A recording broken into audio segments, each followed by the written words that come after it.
Assalamualaikum warahmatullahi wabarakatuh. Perkenalkan, nama saya Teguh Rahman Agustio, jurusan Teknik Otomotif.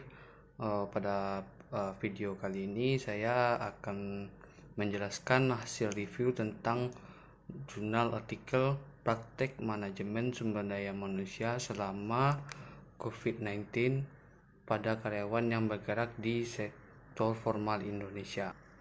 Untuk penulisnya itu di sini Umi Rosilowati.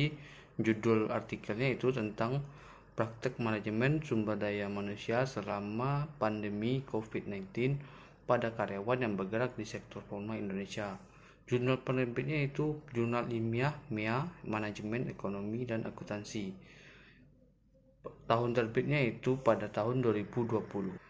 Latar belakang dari jurnal ini yaitu penyakit sindrom pernapasan akut parah yang lebih dikenal dengan nama coronavirus COVID-19 dengan penyebaran global terdeteksi awal di Wuhan, China.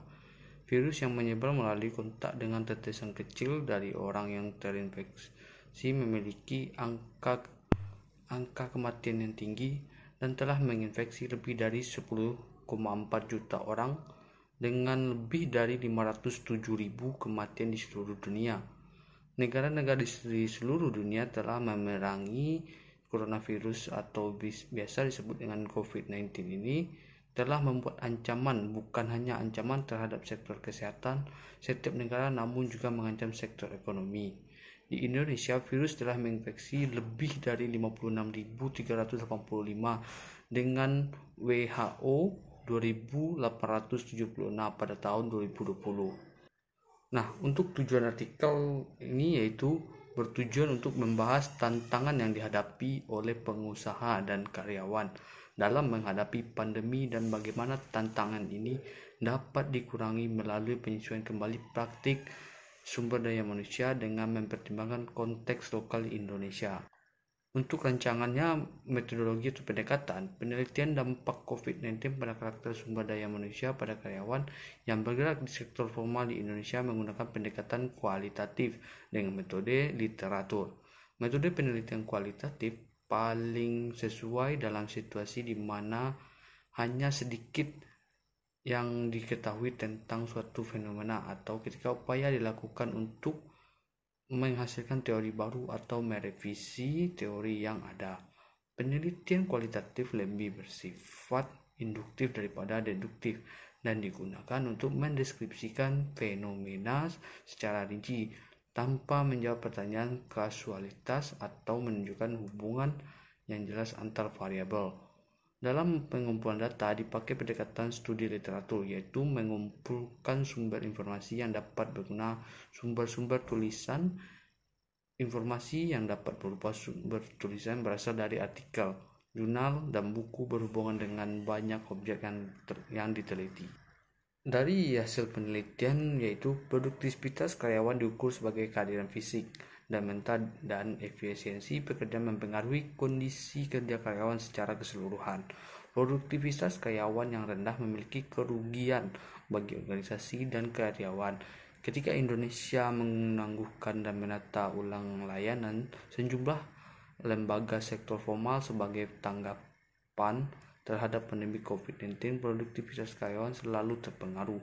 Karyawan dirasionalisasi di beberapa sektor, sementara sektor lainnya termasuk institusi pendidikan tinggi telah menggunakan pembelajaran dan kerja jarak jauh seperti melalui e-learning yang telah disediakan oleh beberapa kampus.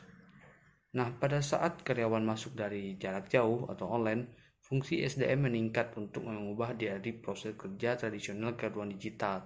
Karyawan harus didukung dengan platform dan infrastruktur kerja digital, software, kartu data, dan laptop. Panduan tentang manajemen tenaga kerja jarak jauh harus dikembangkan dan diedarkan kepada karyawan. Proses SDM seperti rekrutmen dan seleksi orientasi, pelatihan dan pengembangan memerlukan modifikasi elektronik. Juga janji temu harus difokuskan pada talenta yang paham teknologi yang dapat tampil di tempat kerja digital. Staf yang ada harus dilatih tentang penggunaan platform kerja online. Bukti penggunaan platform kerja online. Bukti ada penunjukan penerapan opsi kerja fleksibel dari rumah karena beberapa pekerjaan dapat dilakukan dari rumah, menghemat biaya dan risiko dalam perjalanan. Banyak pekerja sektor formal di Indonesia tidak menempati peran yang sesuai untuk pekerjaan jarak jauh, sementara pekerjaan lain yang tidak terbiasa dengan penggunaan teknologi informasi efektif memiliki tantangan untuk terlibat dalam pekerjaan jarak jauh ini. Stres tinggi dan kontrol rendah yang terkait dengan pekerjaan jarak jauh mengikis motivasi dan produktivitas pekerja. Konektivitas internet yang lambat membuat tugas normal menjadi tidak praktis. Dan produktivitas tenaga kerja rendah berimplikasi pada pemerintah dan pengusaha swasta.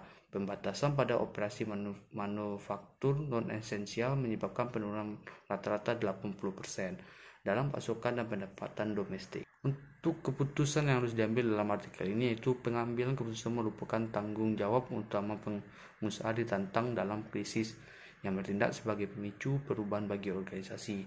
Teori kepemimpinan situasional menunjukkan bahwa kepemimpinan situasional yang sangat dihargai adalah model kepemimpinan yang berubah dengan situasi di lingkungan kerja. Mungkin itu saja yang hanya dapat saya sampaikan dari review artikel ini. Jika ada kata-kata yang salah, mohon dimaafkan. Cukup sekian. Assalamualaikum warahmatullahi wabarakatuh.